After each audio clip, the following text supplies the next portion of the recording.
Welcome to news 24 తెలుగుకు స్వాగతం. వార్తల్లోని ముఖ్యాంశాలు ఇప్పుడు చూద్దాం.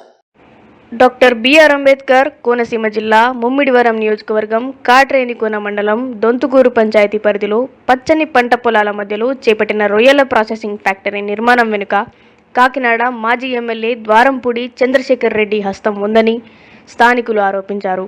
ప్రజా ఆమోదం లేకుండా తూతూ మంత్రంగా గ్రామ సభ్యులు సింగిల్ విండో విధానం ద్వారా ఫ్యాక్టరీ నిర్మాణానికి అక్రమ అనుమతులు తెచ్చుకున్నారని, గత ప్రభుత్వం హయాంలో ఫ్యాక్టరీ నిలిపివేయాలని జిల్లా కలెక్టర్కు జి వెంకటేశ్వరరావు ఫిర్యాదు చేశారని, సమీప గ్రామాలైన గరువుపేట, పడుచువానిదెబ్బ, గంజిగతిప్ప, దొంతుకూరు గ్రామాలు కాలుష్యం బారిన పడే ప్రమాదం ఉందని, ఫ్యాక్టరీ నిర్మాణం నిలిపివేయకపోతే హైకోర్టును ఆశ్రయిస్తామని బాధితులు హెచ్చరించారు.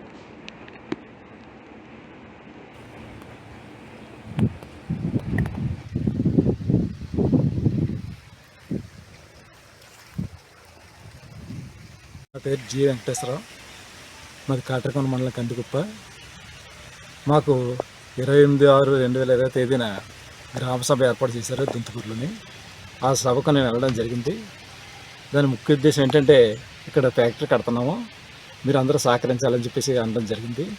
ఈ ఫ్యాక్టరీ వల్ల మాకు అనేక ఇబ్బందులు వస్తాయి, నీరు కాలుష్యం అయిపోద్ది, కింద అనేక గ్రామాలు ఉన్నాయి, ఆ గ్రామాలన్నీ కూడా పొల్యూషన్తో అయిపోద్దని చెప్పడం జరిగింది. కానీ వాళ్ళు ఏమి వినిపించుకోకుండా వాళ్ళు సింగిల్ విండో సిస్టమ్ ద్వారా అని చెప్పేసి తెచ్చేసుకుని వాళ్ళు ఫ్యాక్టరీ మొదలెట్టేశారు.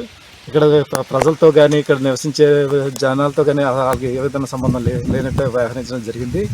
సింగిల్ విండో సిస్టమ్ అయినా వాళ్ళు మాత్రం పై అధికారులు ఏ రకంగా ఇస్తారనేది మరి మాకైతే అర్థం కాదు.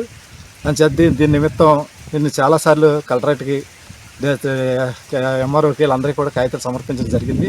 వాళ్ళు పట్టించుకోలేదు. పట్టించుకోకపోగా మాకు అసలు సమాధానం చెప్పే విధానం కూడా కనపడతలేదు. ఇక్కడ మాకు గాయంతిప్ప, గరువుపేట, పొడుచువానిదెబ్బ ఈ గ్రామాలన్నీ కూడా దీన్ని ఆనుకొని ఉన్నాయి. ఈ చెరువులన్నీ కూడా ఈ ఫ్యాక్టరీ వల్ల ఈ భూములన్నీ కూడా నిస్సారం అయిపోయి, సౌడు తీరిపోయి, నాశనం అయిపోయే పరిస్థితిగా వస్తుంది. దానికి బాధ్యత అంతా మాత్రం ఈ అధికారులే వహించాలని చెప్పేసి మేము కోరుకుంటున్నాం.